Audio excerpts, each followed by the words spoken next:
सावरकर जी, आप क्या सोच रहे हैं? जिस देश में जन्म लिया है और जिसका अन्न खाया है, उसके ऋण से मुक्त हुए बिना स्वर्ग के द्वार हमारे लिए कदापि नहीं खुल सकते।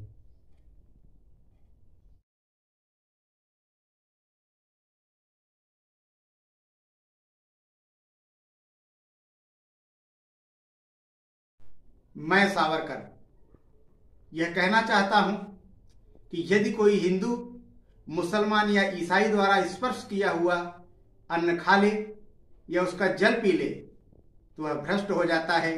यह कल्पना ही वास्तव में एक मूर्खतापूर्ण कल्पना है, क्योंकि धर्म का स्थान पेट न होकर हृदय होना चाहिए।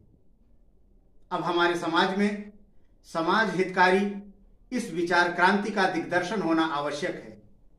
इसलिए अन्य व्यवहार से धर्म नष्ट हो जाता है, यह धारणा उचित नहीं है। हिंदू धर्म का निवास स्थान हमारे पेट में न होकर हमारे रक्त में है, हृदय में है और आत्मा में है। मैं विनायक दामोदर सावरकर स्पष्ट शब्दों में कहना चाहता हूं कि हिंदुत्व कोई ताड़पत्र पर लिखी हुई पोथी नहीं है जो ताड़पत्र के चटकते ही चूर चूर हो जाए, और न आज उत्पन्न होकर कल नष्ट होने वाली कागज पर लिखी हुई घटना ही हिंदुत्व है। हिंदुत्व एक महान जाति का जीवन है। वह सहस्रावधि पुण्यात्माओं के, हुतात्माओं के अथक परिश्रम एवं प्रयत्नों का परिपाक है। हाँ, हो सकता है वह आज उतार पर हो, किंतु फिर भी रत्नाकर है। सुप्त होने पर भी ज्वालामुखी है। देशद्रोहियों की प्रथम पंक्ति में खड़े रहने से कहीं अच्छा है कि मैं विनायक दामोदर सावरकर देशभक्तों की अंतिम पंक्ति में खड़ा हो जाऊं।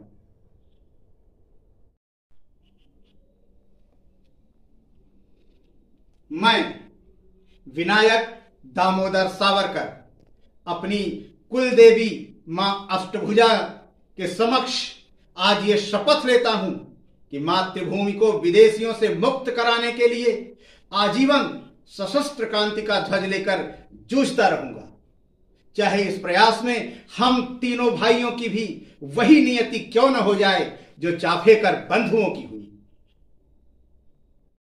देशभक्ति का यह व्रत हमने आंख मूंद कर नहीं लिया है।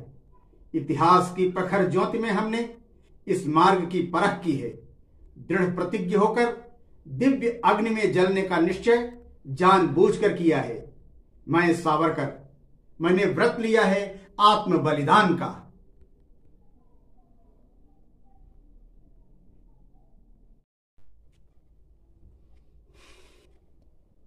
वीर सावरकर जी, आपको काल से डर नहीं लगता?